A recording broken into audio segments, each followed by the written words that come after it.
Majapahit adalah sebuah kemaharajaan yang berpusat di Provinsi Jawa Timur, Indonesia, yang pernah berdiri antara tahun 1293 sampai tahun 1527 Masehi. Kemaharajaan ini didirikan oleh Raden Wijaya menantu Kertanegara, Maharaja Singosari terakhir, dan mencapai puncak kejayaannya menjadi kemaharajaan raya yang menguasai wilayah yang luas di Nusantara pada masa kekuasaan Raja Hayam Wuruk yang berkuasa dari tahun 1350 sampai tahun 1389. Sampai sekarang masih jadi misteri siapa sebenarnya raja terakhir Kerajaan Majapahit. Dalam video kali ini, mari kita bahas dan mencari tahu tentang Dyah Suraprabawa, Prabu Brawijaya V, dan Prasasti Petak. Mungkinkah ada hubungan dengan raja terakhir Majapahit tersebut? Raja terakhir Kerajaan Majapahit tersebutlah nama Dyah Suraprabawa. Kisahnya tercantum dalam Kakawin Pararaton dan secara eksplisit digambarkan pada Prasasti Waringin Pitu bertarik tahun 1447.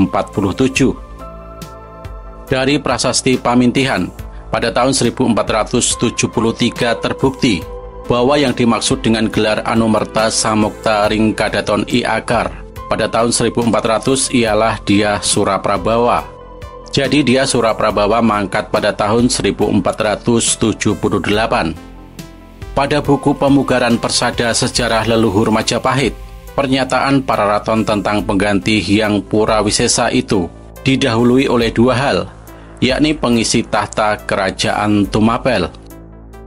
Setelah Dyah Suraprabawa pergi ke Majapahit untuk menjadi raja sebagai pengganti Hyang Wisesa, dan hubungan kekeluargaan Dyah Suraprabawa dengan mendiang Sang Sinagara yang memerintah Majapahit dari tahun 1451 sampai tahun 1453. Memang, pernyataan dua hal itu yang membingungkan para sejarawan.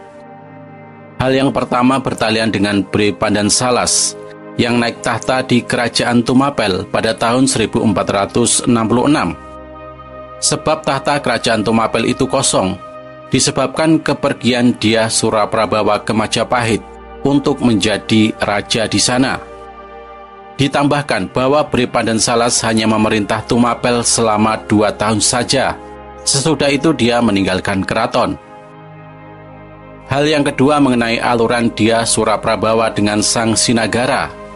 Sebenarnya aluran itu dapat dikatakan secara singkat sekali dengan kata-kata bahwa Dyah Suraprabawa ialah adik Sang Sinagara. Tetapi penggubah Pararaton memilih jalan berkepanjangan dengan menyebut nama-nama putra Sang Sinagara yang berpaman kepada Sang Prabu Dyah Suraprabawa. Dari daftar penguasa-penguasa daerah pada zaman pemerintahan Sri Kertawijaya, seperti ditunjukkan oleh Prasasti Waringin Pitu, bertarik tahun 1447. Dyah Suraprabawa ialah penguasa daerah Tumapel, menggantikan Sri Kertawijaya, yang pada waktu itu ditabalkan sebagai raja di Majapahit. Pada waktu itu, Dyah Suraprabawa mengambil nama Abhiseka Singawikramawardhana. Setelah menjadi raja di Majapahit pada tahun 1466, Dyah Suraprabawa mengambil nama Abhiseka Giripati Prasuta Bupati Ketabuta, seperti ditunjukkan oleh Prasasti Pamintihan, bertarik tahun 1473. Dari versi lain, Brawijaya atau Prabu Brawijaya adalah gelar Raja Majapahit. Terdapat nama Brawijaya kelima yang dianggap raja terakhir. Gelar ini diragukan karena tidak ada sumber dari masa Majapahit yang menyebutkan adanya gelar Brawijaya.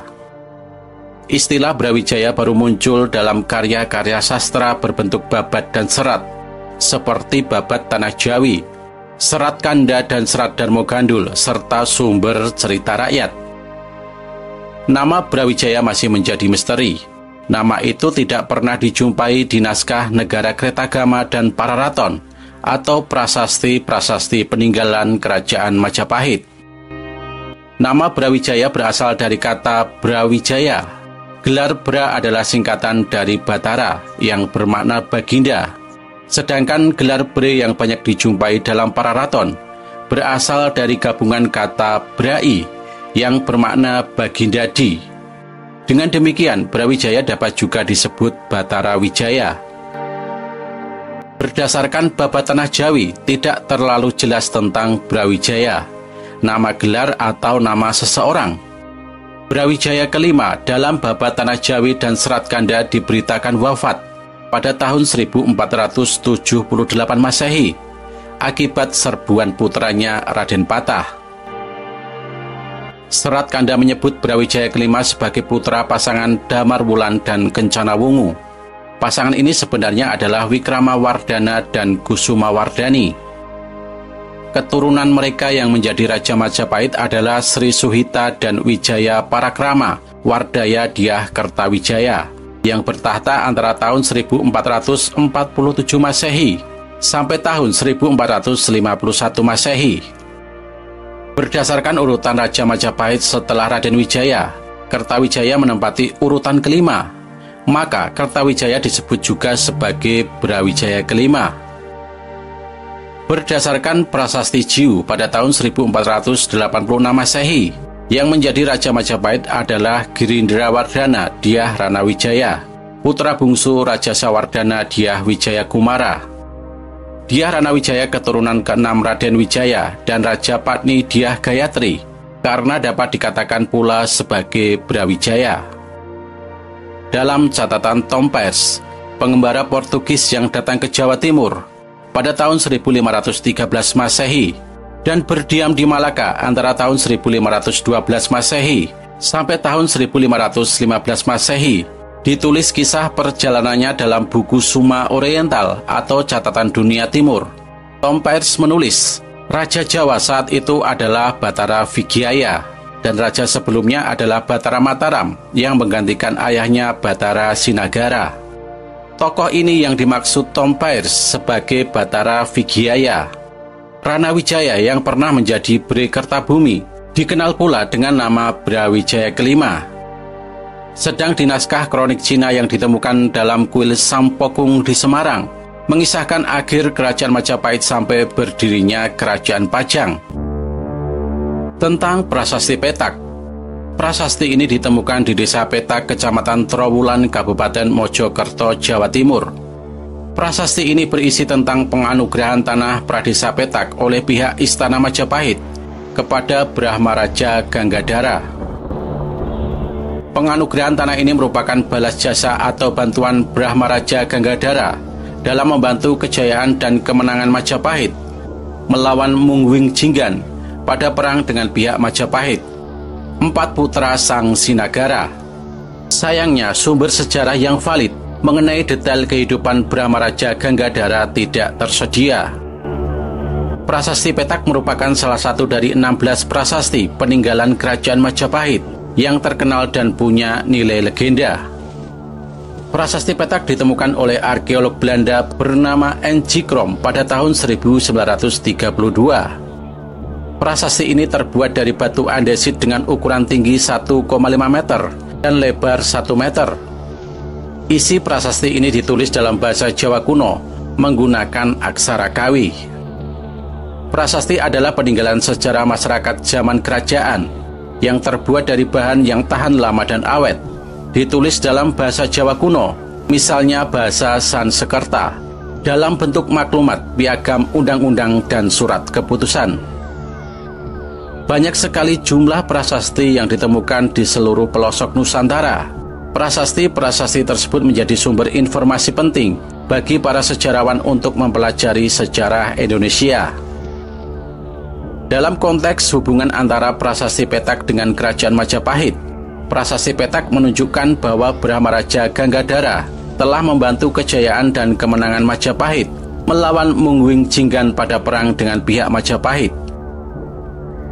Penganugerahan tanah Pradesa Petak oleh pihak Istana Majapahit kepada Brahmaraja Ganggadara merupakan balas jasa atas bantuan tersebut. Menurut sumber sejarah yang dilansir dari Wikipedia Bahasa Indonesia, prasasti Petak dikeluarkan pada masa pemerintahan Raja Hayam Wuruk. Raja Hayam Wuruk adalah raja terakhir dari dinasti Rajasa yang memerintah kerajaan Majapahit. Ia memerintah pada tahun 1350 sampai 1389 Masehi. Selama masa pemerintahan Raja Hayam Wuruk, kerajaan Majapahit mencapai masa kejayaannya. Pada masa itu, kerajaan Majapahit menjadi kerajaan terbesar di Nusantara dan memiliki pengaruh besar di Asia Tenggara. Raden Wijaya adalah cucu dari Raja Singosari bernama Kertanegara. Setelah Raja Kertanegara tewas dibunuh oleh Jayakatwang, Raden Wijaya berhasil melarikan diri dan kemudian mendirikan kerajaan Majapahit. Prasasti Petak tidak menyebutkan raja terakhir Majapahit. Prasasti ini hanya berisi tentang penganugerahan tanah Pradesa Petak oleh pihak Istana Majapahit pada Brahmaraja Ganggadara.